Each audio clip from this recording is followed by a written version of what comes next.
So this is the dining room area of the property. As you can see, we have the table here. There's a table underneath here. You can't really tell now, but there's a table here of items that are piled on top of it.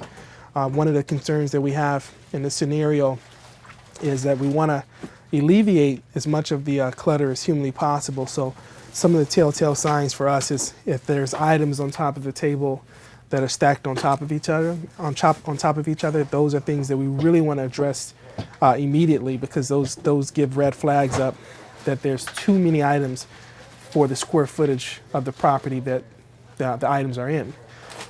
Usually another telltale sign is items underneath the table, along the floor. If you can get a footage of the things that are on the floor here, you can also get a full idea of the scope of work that we're working in also. This is the floor, and then there's debris that's stacked over here. The debris range from anything from, things that need to be kept in the property to items that are just pure trash. Papers, things that, a lot of old newspapers and things of that nature. We want to get rid of it. We want to clean this place up. We want to organize everything.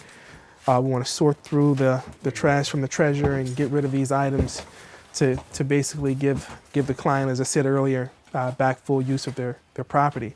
All right, so this room is the dining room area. And as we said before, it's so important that we clean the wall. This wall right here had been cleaned and scrubbed already by one of our technicians, Henry, who cleaned it from top to bottom. As you can see on the bottom area here, I mentioned earlier, if you can see here, the bottom area here, you can see where the room was prepped. The plastic was put down in the bottom of the border area to make sure and to prevent any additional water and spillage from damaging the floor paneling.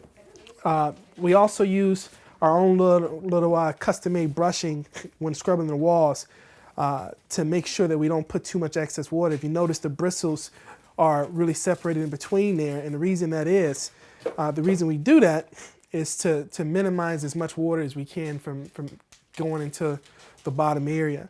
So the technicians can essentially scrub the walls from top to bottom, like such, hitting the paneling. We want to make very sure that we get every aspect of dirt and grit off of these walls as we can.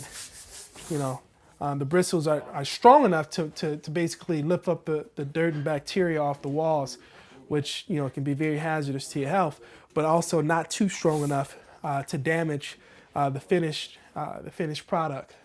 And that's what we want to do. It's amazing because a lot of our clients, once we get to clean these properties, they're so surprised. Once we start cleaning these walls, that that the paint underneath is in such good condition that they don't really have to repaint.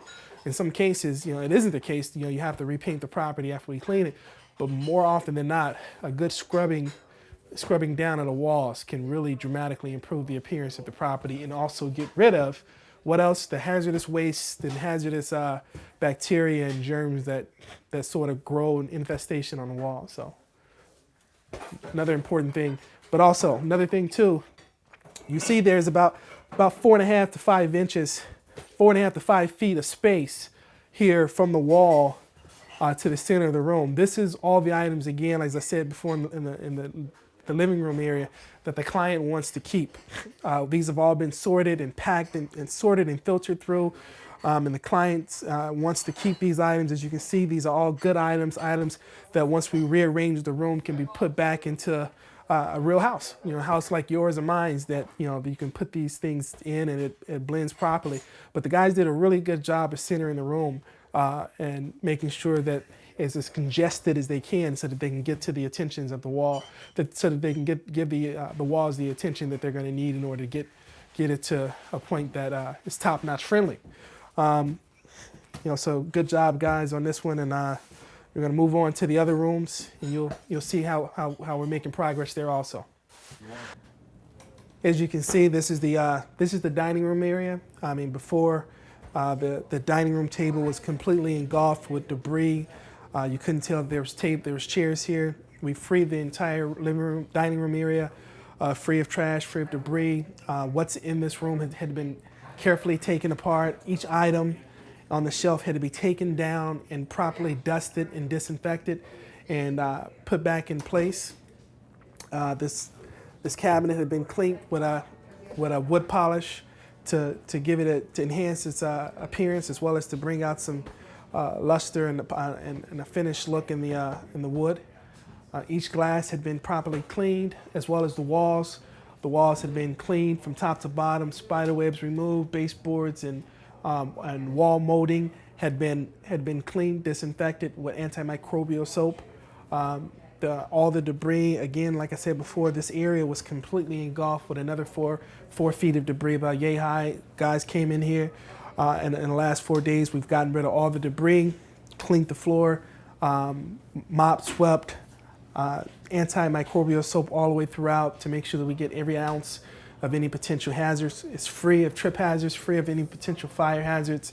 This room is hazard free. I mean, fully functioning dining room ready for our client to be able to entertain her guests, her loved ones at her leisure.